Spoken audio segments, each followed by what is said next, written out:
So what happened to Kellogg today?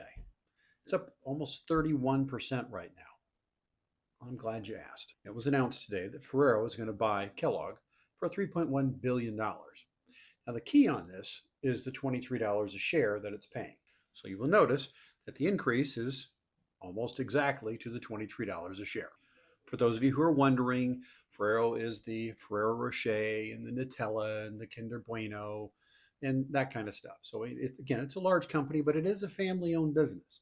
So it's not like Kellogg where it's a publicly held company. Now, it's possible that Ferrero is buying this so that they can actually get around some of the tariffs that might be coming. I don't know. That's a possibility.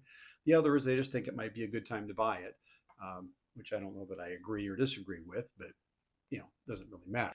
The question is there really more room? The answer is really no, because if for some reason the stock price goes down a little bit, you're only going to get $23 a share for the most part.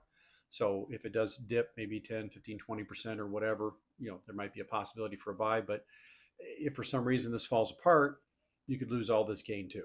The reason I say that is it's not a done deal yet. There's still some regulatory issues in there and some hand holding and some dotting of I's and crossing of T's that has to be done. So it's not going to guarantee to be happening, but it's just one of those deals that could potentially happen. So if there's a little pullback here and you're looking for maybe a nice little 10%, possibly, if you think it's going to go through. But like I say, if it's all possible, it could fall apart. And if you do buy in, you could lose the whole 30% that you gained today. So another reason to stick with your long-term investment plans. Again, if you happen to be holding Kellogg and you got the bump, this might be a good time to let it loose, because again, there's really not much more upward possibility, because 23 is going to be kind of it. Either way, it'll be interesting to see what happens to Kellogg long term. I'd like to see your comments. Dickie out.